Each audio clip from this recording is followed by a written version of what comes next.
COVID gave me the clarity and the perspective I did not know I needed. I'm laying up in bed for weeks. So it was kind of a blessing and a curse, a blessing and a lesson. So I want Black men to know, I want all men to know that it's okay to put yourself and to put your health first, even if that means taking a step back, having to cut back, you know, take an extra day off or two a month because you don't want to bring that calamity to the workforce and it costs you your job. Repeat after me. I bring more than diversity. I bring irreplaceable perspectives. Hey, friends, my name is Whitney, and I'm the host of Impostrix Podcast, the show that validates professionals of color navigating imposter syndrome and racial toxicity in their career. Join us and be validated. You got this. Welcome back to Impostrix Podcast. My name is Whitney Lee. I'm your host, and I am here today with Brock Williams. And we are going to be talking about mental health, taking care of our mental health, navigating mental health, and the tools that we use to take care of ourselves and also to, share our tools, our resources, our mind with other people. Brock Williams is a writer, a mental health advocate, and has a wealth of experience in this field. And so, Brock, can you introduce yourself to us? Yes, absolutely. Yes, thank you for having me today. I really appreciate it. My name is Brock Williams. I'm a mental health advocate. I'm a poet. I'm an author. And I'm the proud owner of Millennia Expose. Millennia Expose is an artistic men's line, a brand for men of color trying to heal and overcome obstacles. I am born and raised in Orlando. I love it. But I will never move back. The traffic is bad and the crime is even worse. But I'm a proud civilian of Orlando, and I love it. I love what I do. I've been doing this for working in mental health and psych and correctional for going on 20 years, from adult psychiatric to pediatric to drug and alcohol detox to assisted living facilities and group homes. And it's my passion. And I love I like how you say you're a civilian of Orlando. it. Yes. What does that mean? You don't work You at Disney? know, Is that what that means? I don't work at Disney, but I'll visit anytime. Anytime. I've taken my kids. I've had the luxury of taking my kids, and we went in the summer, and I swear to God, I burned up. Like I Yeah. was close to death. We were all near death. Fall is better. Always go in fall. Fall, winter, don't ever go in the summer. I'm telling you, the humidity can get up to 110, 115. Mm, I felt Yeah. it. I Oh, did. I did feel it. yes. Well, thank you. Thank you for joining us. As I mentioned, we are talking about mental health today. And so I would love to start if you could tell us about your own personal experience navigating mental health. As I understand it, you're someone with ADHD, bipolar, and depression, right? You know what? ADHD, depression, anxiety, and I'm telling you, there are moments where I have some eccentricity where you're like, oh shoot, where did that come from? you know, Mm, absolutely, and it's something I dealt with my entire life. And let me just start by saying that being men of color, Black person, the news is very, very overly critical, and people of color have a different stigma out there. And I'll just stop right there. We are twice as likely to develop mental health disorders, three times as likely to develop addiction. And a poll came out recently that actually hit me kind of hard because having worked within mental health and psych, a poll came out recently that said 63% of men of color view getting help as weakness.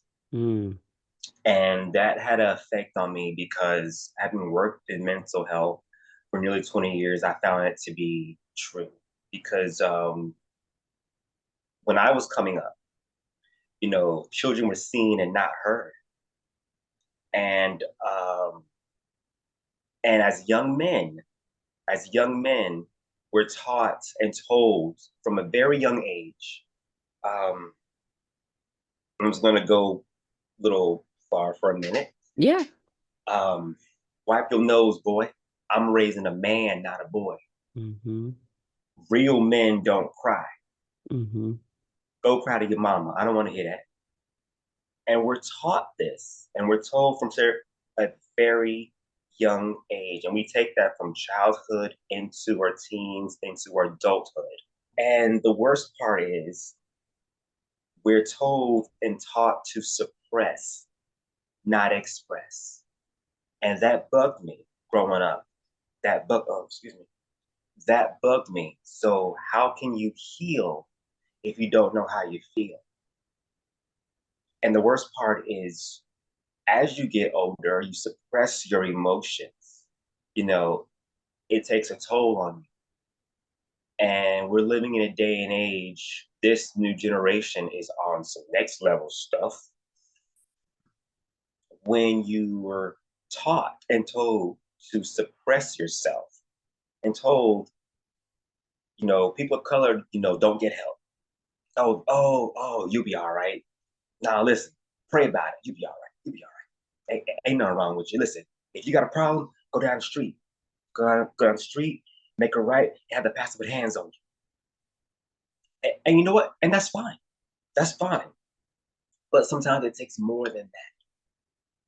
So to someone who doesn't get help, who's unfamiliar with his character, his personality, and what he's dealing with, how do you heal properly and effectively if you don't know how you feel? And we carry that stigma into our adult. And then once we do decide to speak about certain afflictions, we're viewed as weak, we're viewed as punks, we're viewed as pussies, or you all up in your feelings. And because unfortunately, if a man with all this childhood trauma and affliction gets to his teen and adulthood, we are in relationships. Oh, talk to me. Why would you talk to me? We don't talk. And then once you express yourself, oh, I don't know. I didn't ask you to say all that. Nah. And then you're ridiculed for expressing yourself, for being a man. You'll be all right. A real man can handle it. And myself, when I was growing up, I don't want to hear that. I don't want to hear that. I grew up, kind of an emotional kid because you know, I had all this pain and trauma and these afflictions, and no one was giving me any answers Mm-hmm. because we're taught and told not to get help or walk it off, be a man. What you're saying really resonates with me. One, because I'm raising two Black sons right now with my Black husband, Southern Black husband. Mm, And two, because I think we talk a lot about how men treat each other, how fathers treat sons, and how fathers raise sons.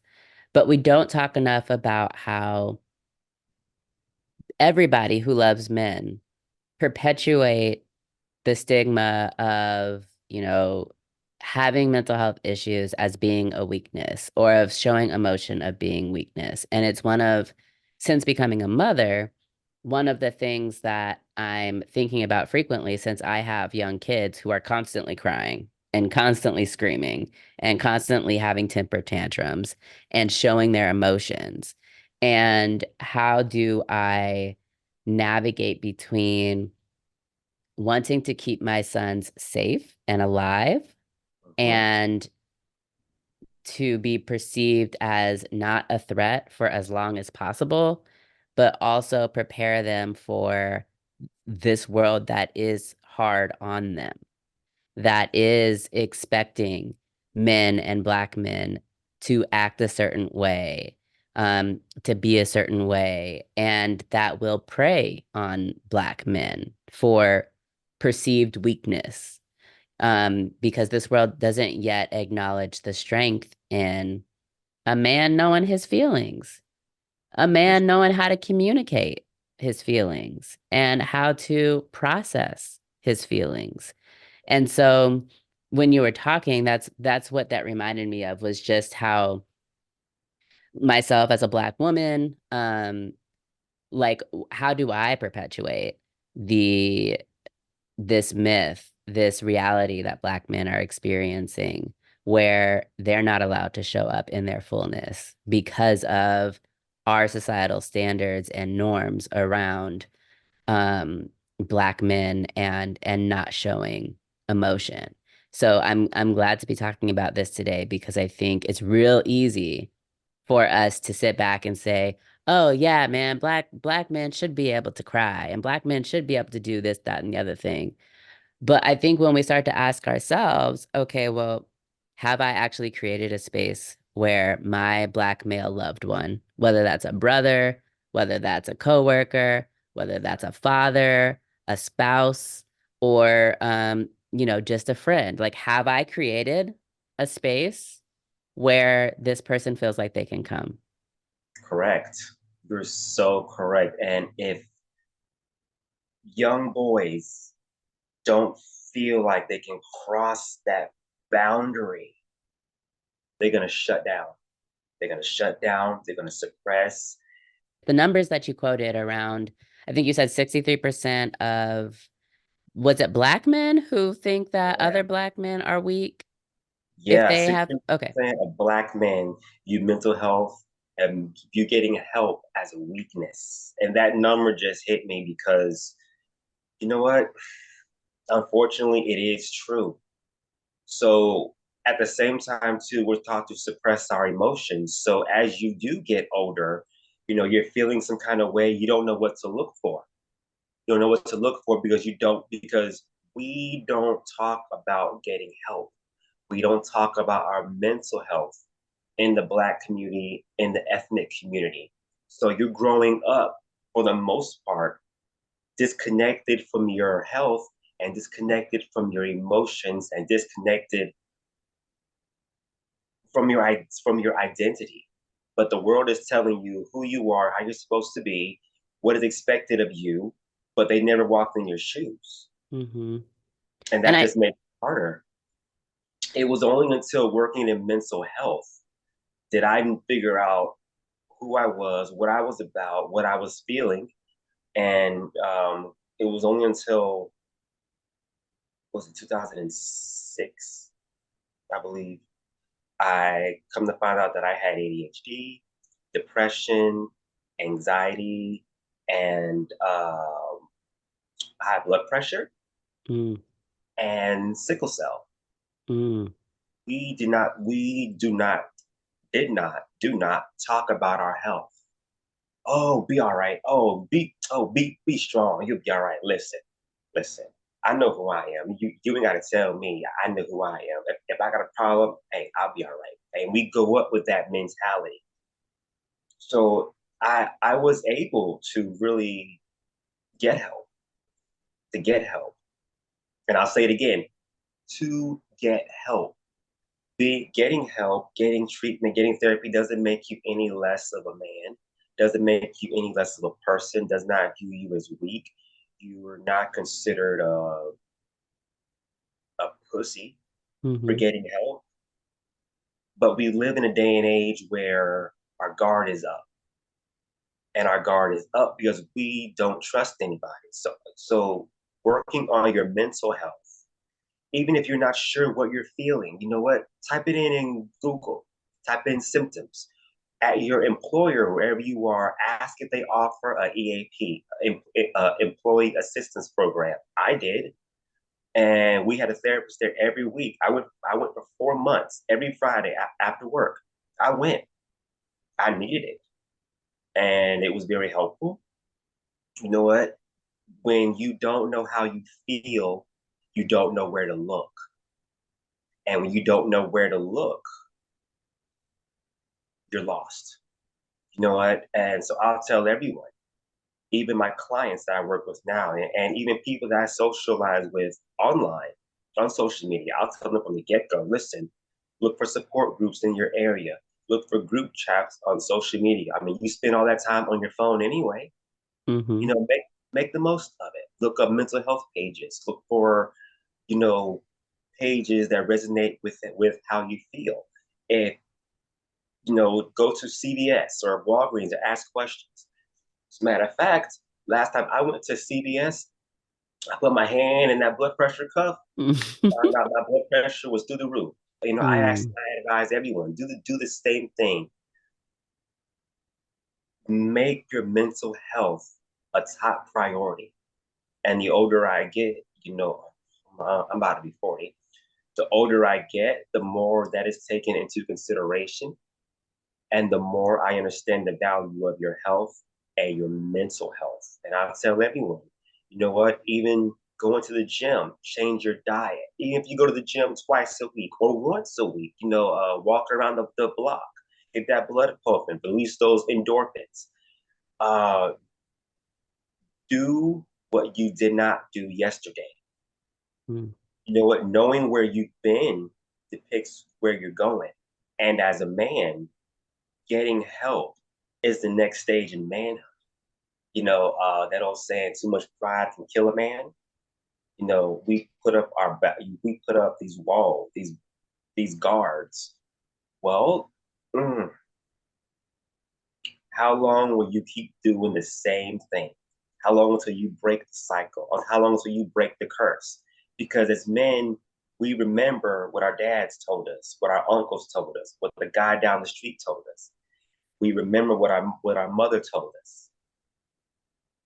And the minute you show something, display an effect other than what they were expecting, well, I'll stop right yeah, there. you mentioned a lot, and several things came up for me as you were talking. One is the reality then, if 63% of Black men think that getting help for mental health issues is weakness, then that means 6 out of the 10 Black men that I know. And when I bring it back to the personal level and I'm thinking about the people in my life, like I'm Yeah, thinking about the conversations that we could be having in our own circles about mental health and about seeking help not being a weakness, because 63% is no small number. And that's no, also like not a number that we can distance ourselves from if we are serious about Black men's mental health, and lowering the rates of death by suicide in the Black community. And so that was one thing. The other thing that I'm thinking a lot about is imposter syndrome and the experience that people have when they feel like a fraud intellectually or otherwise. And how, if we don't know, if we can't identify what we're feeling, if we have difficulty, you know, sharing who we are in the spaces that we occupy. Like, we are already occupying spaces where we are one of a few or one of only, particularly in career spaces. And even when we're in spaces of communities of color, and we are someone who is in tune with our emotions and who is willing to talk about mental health, but everybody else thinks that that's a problem and thinks that you're weak. I can just see the imposter experiences being nonstop. If we are Black men who are navigating toxic environments and feeling affected, but have no support, no way to get help that feels safe for us because of what other people are saying around us about how this is not safe or how you're weak. exactly. You are so right. You are so right. And it's so funny you mentioned that because there's a quote in my book that says, in my poetic memoir, Shake the Dust Off Your Soul, that stated, the hardest battles are fought behind closed doors and the stupidest ones are fought in public Mm, and on the internet. And that's what really made me write my poetic memoir and write my ebooks to help men to help men heal, mhm, help men heal and overcome obstacles. Because you know what, I always say that they're not ebooks, they're healing tools and resources. And I blinked and I realized there were 8 right there. And I wanted to reach out. I wanted to give men an outlet to heal, to express, because women have what's that called? Black girl magic. Men don't have that. Men don't have that. Men suppress their emotion until it becomes a health problem, until you don't get the attention, you don't get the help you need until you pretty much blow up and cause chaos. And that is so sad because sometimes by then it's too late. Mm-hmm. Because I really think about the men that have tried to reach out prior to that and got nothing. Mm-hmm. They got no help, they got no answers. So upon suppressing their emotions and refusing to express them to themselves, you know what? Y'all don't want to help me? All right, then I got it. No, no, no, no, no. You good, you good. I'll need your help. If my ancestors can do it, so can I. And that's the mentality a lot of men are in. I got this. I don't need any help. They Mm-hmm. don't have anyone to talk to. So I encourage everyone to take their mentality, their mental health a top priority. Join support groups. Join group chats online where you can express yourself and vent and reach out and look in your community. There's free support groups. But on top of that too, when you're in pain, you look for an outlet, even if it's temporary. So guess what? That's where addiction comes in. You have addiction of cigarettes, you have alcohol, you have an addiction of drugs, video games, porn, Yeah, and I sex. say that, Mm-hmm. and sex, because that's the instant gratification, an instant relief. And you can walk into a liquor store right now and buy a beer with the split hair. You could walk into a convenience store and buy cigarettes, and they're numbing that pain.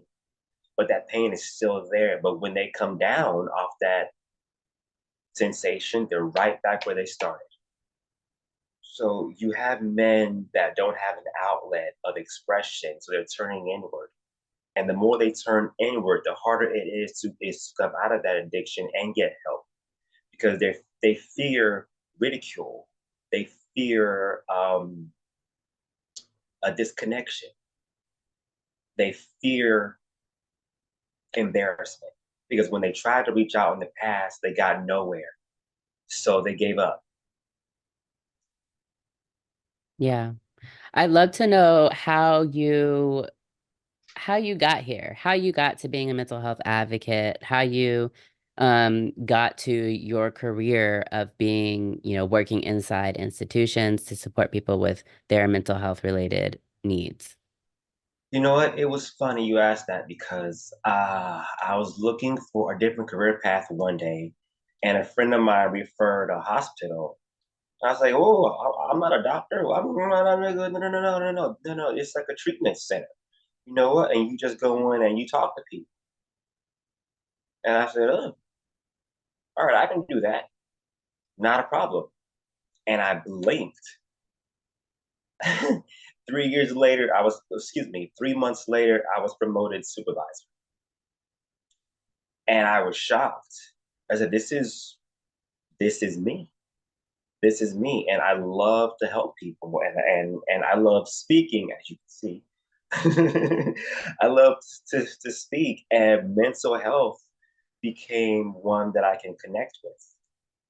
I mean, we often hear things like, you know, um, the student becomes the teacher, or the client becomes the doctor. Because it's only until you've been on both sides of the fence can you really appreciate the value of treatment. And before I knew it, I was conducting group sessions. I was working in pediatrics. I was supervising 4 different units at once, and I was training from 8 to 4. And then I was on the floor from 4:30 to midnight, and I did this 3, 4, 5 days a week. But it takes a toll on you. So sometimes you have to step back from what you love to do and take a breathing room because if you are not in a good state yourself, how can you help someone else? So sometimes when you love what you do, it can have a hard effect on you. So and for the most part, knowledge is half the battle. The other half is knowing where you're going because there are people that depend on you. Yeah. And I wrote during the pandemic, That's when, even then, our work was limited because they weren't, no one knew what was going on. So bam, bam, bam, bam, doors were closed, units were locked, and we had staff members that had that could not leave for a week straight. Their families had to drop their clothes and food and medications off. The doctor said, if you walk out that door, you're fired. Mm. I kid you not. I kid you not. Wow. That's what I said. We were shocked. So I had that time to write. I had that time to convey and explore and order my emotions and gather my thoughts and come to terms with, my mental health. And this was around the time that the George Floyd slaughter took place. Right. And that just took my anxiety through the roof. And they were protesters not far from my house. And my friends were, hey, come on, let's go protest. I'll meet you there. I said, I can't do that. I can't do that. And to make matters worse, my anxiety was through the roof and I ran out of my medication Mm. for about 3 weeks and I was stuck inside. So I had that time to really lose it, to really lose it, but also find it. I had time to find it and really gather the ins and outs, the good, the bad, the up and down of my mental health and that world that I saw outside that Black men are dealing with. And I know how they feel. I know what led to that situation. I know why they're Black men are not angry. Black men are fed up. They're reaching out and no one's reaching back. Um, the law has showed where they stand over the years and how they view us. Because when your skin is a weapon, you're always a target. But when you don't get the treatment you need, you will always, always, always be disconnected, especially when you don't know who you are, because you're taught to suppress your emotions. So how can you heal if you don't know how you feel when society has a stigma about you and is setting you up for failure? Yeah. I mean, it feels like a trap. It really is. So it's only until we figure out how we feel can we get the full extent of the treatment we need. So I tell everyone, talk to your employer and talk to HR and see if they offer an employee assistance program. Go to CVS, put your arm in the cuff, check your Mm-hmm. blood pressure, keep a log every day, write something every day, Yeah. join support groups, go to the gym, get get fit, release those endorphins, get counseling. There's even a website called was it RX where they have medication where you can get a severe discount. Oh, yeah. What I think it's Good RX. Is it Good RX? That's the Yeah. one. That's the Yep. one. I've used that. That's the one. And when I wrote the book, actually, this is my baby, Mm. my baby, Shake This Off Your Soul. I wrote that with them in mind, and I wrote this book giving you the relief, giving you the breath of fresh air you did not know you needed. Mm. And as Black men, well, as men in general, you know, when you feel like no one is listening, why should you speak? Because Yeah. when I try talking to you, you pretty much, hey, you're not what I seek. Yeah. So I tell everyone, men, hang in there. It gets easier. It gets easier. Don't give up. And this is something that I actually live by. And I live by this every single day. Give your all to the day you die, and no one will ever say you did not try.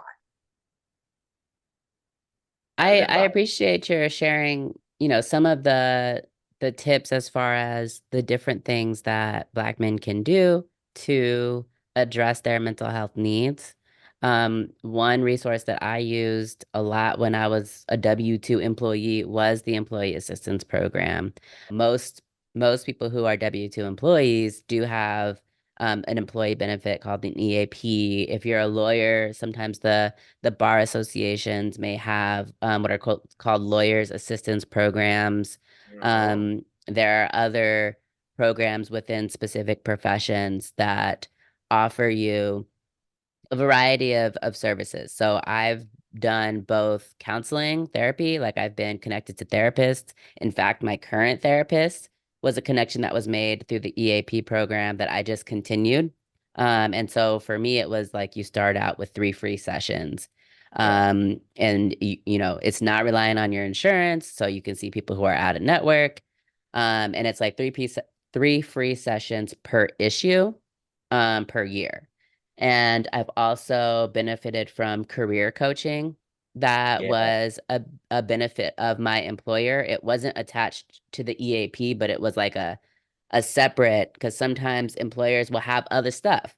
And that was extremely helpful and like helping me to determine what my career path needed to be and the changes that I needed to make, or even the type of environment that I was looking for in my work.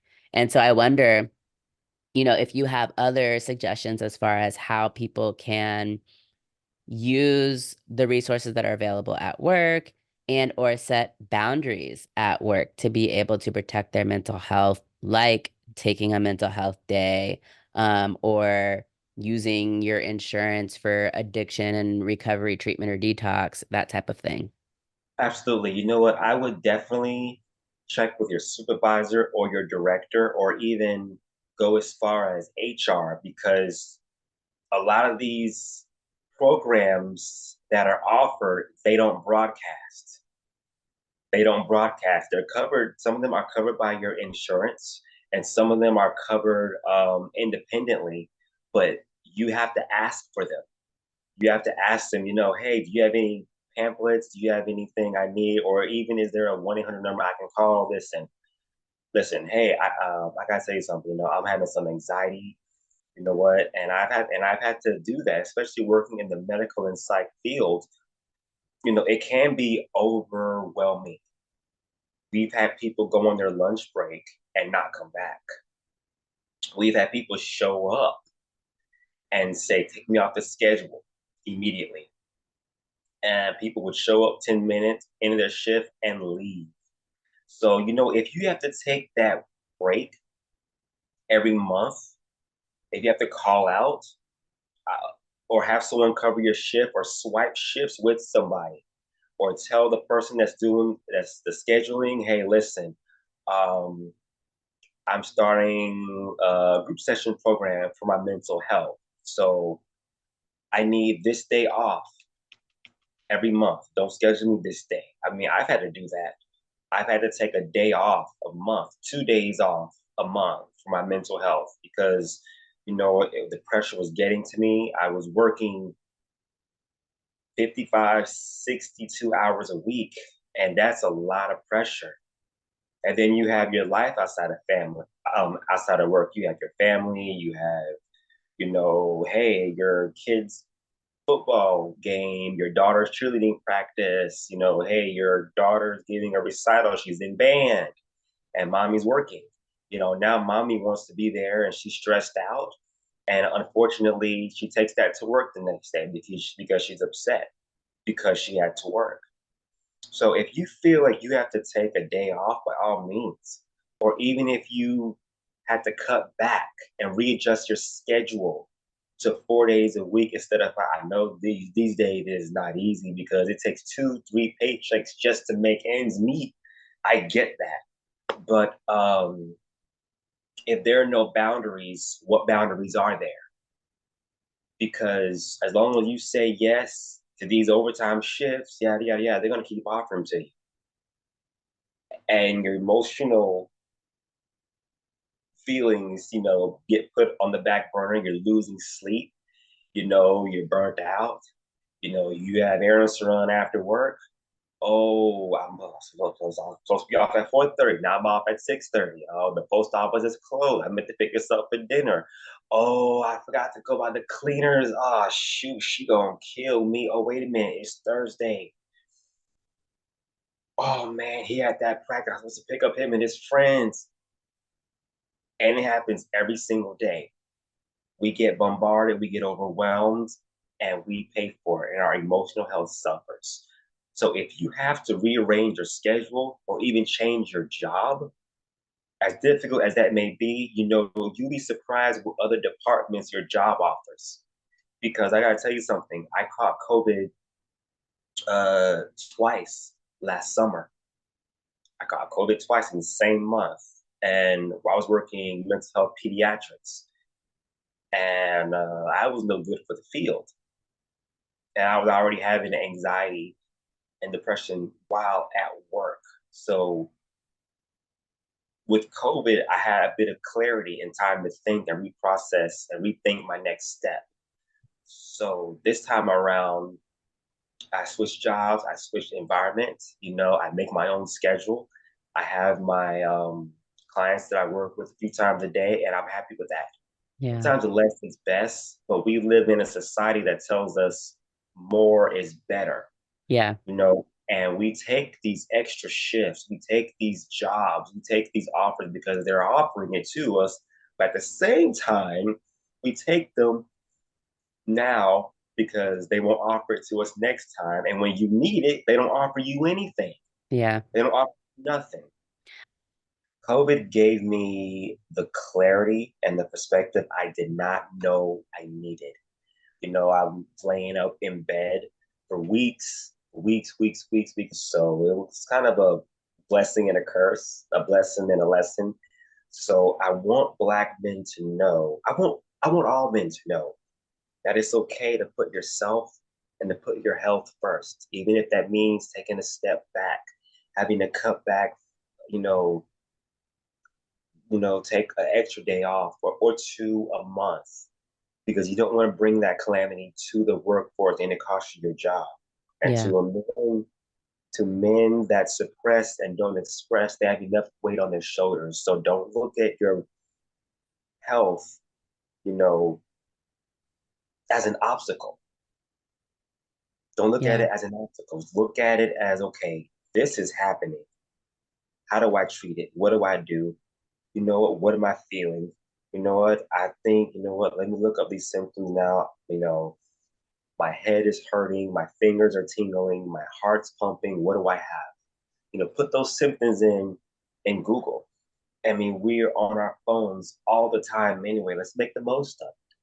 Yeah. Let's ask questions. Don't view asking questions as don't view getting help and asking questions as getting limited or becoming a weakness because we hear I've heard a female tell me one day, what is it with men and asking for questions, asking for direction? What is it? Well, I was told not to ask questions. I was told that real men are real men.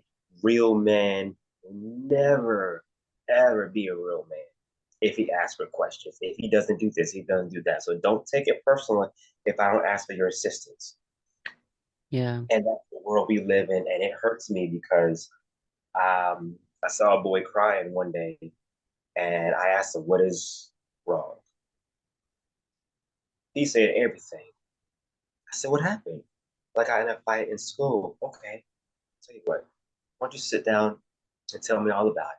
I'm not going to interrupt you. I won't try to be your parent, Mm-hmm. and I'll listen. You speak, and I'll listen. Tell me what's wrong. And you know what? I tell you what I'll do. Why don't you write out how you feel? And we'll go through each question one by one. Or, well, hey, I drew circles on a paper. So, how do you feel today? So, do you think, do you feel, what made you think this? What made you feel like that? When you did this, did you feel better? When you said this, how do you feel now? And I would ask questions and go Yeah. down the list because with children, you have a chance to catch it. Mm-hmm. You have a chance to do something about it, even with teenagers. And when working with teenagers, the one thing that I realized is everything starts at home. Because once they walk out that door, they put on a shield. They put Mm-hmm. on a mask. No, I'm good, and they don't express themselves. They're watching and seeing what they do on television. Mm-hmm. Yep. And they're trying to So, fit in or do whatever it is. Um, so and a you know couple. what? Let me just say this real quick, while Mm-hmm. it's fresh in my mind. We buy things we don't need for a life we don't have to impress people we do not like for a world we are trying to fit in. But why fit in when you're meant to stand out? You don't know that person's struggle, but you like this and this, and you're taking on that calamity. You're taking on that personality, those affliction, those characters, instead of standing who you are, being who you are. You're taking on someone else's character and mentality and behavior and clothes. You don't know their struggle. What's in your cup is for you. Be yourself. The world already has an opinion about you. Right. Why are you trying to fit in when you should be standing out? I just want to just get that out before I Yes. off Thank my thought. you. One of the things, well, I have many thoughts about all that you shared, but I know that people listening are thinking to themselves, maybe I don't have the luxury of taking time off from work. Or I don't want to have a conversation with my supervisor about what I'm experiencing because I don't trust my supervisor. Or what about retaliation? I know that huge numbers of people do not take all of their paid time off because they're concerned about basically being passed over or being retaliated against at work. And so I think it's worth mentioning that to some extent, and I'll speak for myself, I think that taking time off is a luxury that not everyone can take, or they don't feel like they can take, or maybe there are financial considerations which prevent them from being able to do these things. And so I'll say that, at some point, if you are somebody that's dealing with mental dis-ease, that there will be a breaking point where you can't go any further. And maybe the lesson is that we just need to get to that breaking point. Um, as painful as that can be, and that's fine. But I'll also say that there are laws in place to protect people from retaliation, to allow you to be able to take the time that you might need under the Americans with Disabilities Act if you're somebody that has a diagnosis. Right. Your workplace may have other, accommodations that would be available to you. And sometimes the language that we need to use is actually requesting an accommodation. It really Um, is. You were mhm. so you were so right. You were so right on that one. There's always someone that knows something that can help us, but we don't know where to look. But if we ask, if we listen, you'd be surprised if just have them point you in the right direction. Yep. We can't do anything ourselves. And I say that speaking from my own, you know what, sometimes we do need help, sometimes we do need assistance. So when you meet someone that's going through affliction, even if you're not sure, just ask them, hey, are you okay? Hey, I don't mean to overstep, but with no disrespect. I know you might say I'm fine, because I've been there myself, but I saw you when you walked in. I just wanted to ask you, are you okay? Mm-hmm. Well, I know we ain't cool like that. I know I don't know you like that, but I just wanted to ask you, are you okay? Because I have depression. I have my bad days too. And you know what? We wish someone reached out to us when we need help, when Mm-hmm. we were going through something. So we need to lead by example and Yep. extend that, because that very person we're reaching out to, we never know what they're going through. Yeah. And sometimes we don't like talking to people, engaging. Hey, that's him. He'll be all right, man. But if you ask, if you just show him, hey, someone's paying attention, someone's listening, someone's watching. I'm not spying on you. I want to know, how are you? Lend a hand and pay it forward. It's the Right. hardest thing in the world to do, but it needs to be done. Right. So, and we're gonna have on this show in season 3 a mini series specifically on legal protections for people navigating disabilities, not just mental health, but also physical disabilities. And we're gonna be getting into Americans with Disabilities Act because it is scary. It's scary to put yourself out there as someone who needs an accommodation or who needs, and we don't even want to think of it as an accommodation because, again, we don't want to think of ourselves as being weak. Correct. Um, but legally, that's the term that's used is an accommodation when we need something to be a little bit different in order to help us thrive in the workplace. I've had stuff when I was pregnant, actually. I had a hard time staying awake when I was driving long distances. So this isn't a mental health thing, but I've asked for accommodation of like, I can't drive for work long distances during this period of my life because I might fall asleep and crash. So I'm going to need you to take me off the road. And at that time, I was a traveling lawyer, essentially. So there's a lot that we can do when we do have needs that may prevent us from being able to thrive in our workplaces. And it's so important that we educate ourselves on what our rights are, um, and if we're comfortable, use those laws and those protections. Correct. And you know what? Those laws and protections are there for a reason. They're not there. They're not there for nothing.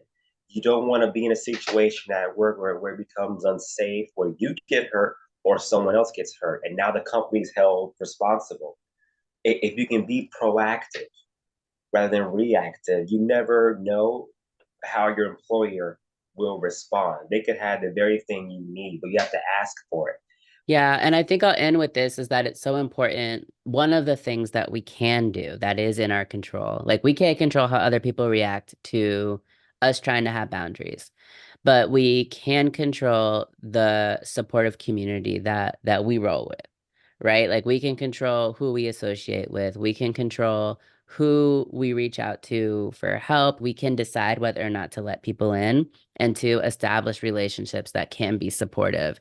And so I'll say for me, it's been so important to have my sister circle who are, my close group of friends who I go to really before and after. I need to set some type of boundary at work because one, I usually need to check it by somebody else to make sure that like I'm not crazy, that I Yeah. need this.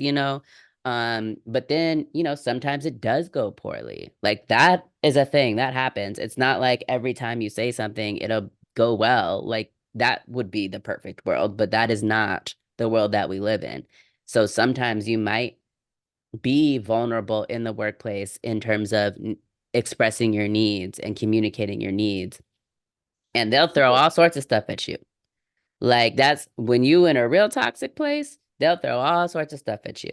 And so it's so important that whether it goes well, whether it goes poorly, whether it was expected or not, that we have people outside of the workplace, or in the workplace who we can rely on as confidants and for support.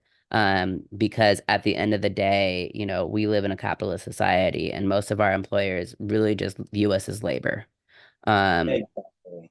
You're so, so right. And I would, and it's funny you mentioned that because you know what? I have a friend that I speak to that we speak online, and he does the same type of work that I do. So when I say something, he already knows what I'm talking about. But you know what? You need that time, that space, that opportunity to speak, to vent, to express, to let it out. You don't want to suppress all that emotion because when it starts to affect your health, that's when it becomes a problem. So now you have your mental health and your physical health, and now you're getting it from both sides. mm-hmm, You know mm-hmm, what? And now you're sleeping less. Now you're eating more.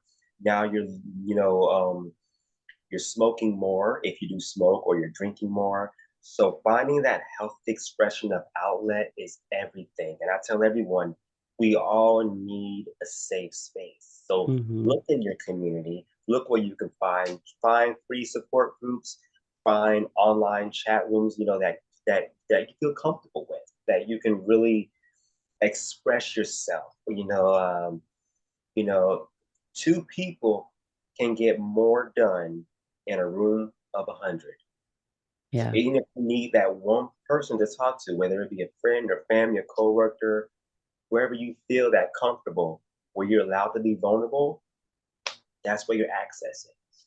Yeah. Well, thank you so much for this conversation today, Brock. Can You're you so share with welcome. us where we can find you? Yeah, you can find me on Facebook, Instagram, TikTok, YouTube. My name is Millennium Expose, MilleniaXposc. Also, check us out online on millenniumexpose.com. Awesome. Awesome. Thank you. And then, of course, your book, right? Do you want to plug your book? Yes. Check the Dust Off Your Soul. It's the poetic memoir. And you could also find, resources where you can find help for Black men, my other ebook resource books that can help you, with loving yourself and healing your life and overcoming obstacles. And above all, being happy because life is a journey. Life is best when you're a part of it, and it's even better when you're in control of it. So at Millennium Expose, this is what we do is helping men heal and overcome obstacles. Awesome. And final question, what is the mantra or affirmation that you've been relying on during this season in your life? Uh, Actually, I have two. Okay. You're doing your best and you made it this far. Now your real dreams can start. Mm, You're all to the day you die, and no one will ever say you did not try. mm, You know, awesome. I live by I'm telling you, I live by those. I'm telling you. Great. That's great. Thank you so, so much for joining us. Thank you so much for having me. I really appreciate it. And I hope to hear more from you in the future. Yes, absolutely. Absolutely. Thanks so much for joining me for this conversation. I hope that you got as much out of it as I did. Feel free to continue the conversation with us over on Facebook at the Impostrix Podcast Validating Space. We welcome all, and it's a space for us to validate each other as we work through work, race, and imposter syndrome. You can find out more about me or about the podcast at www.impostrixpodcast.com. And don't forget to follow me on Instagram at Impostrix Podcast. Until next time, be validated.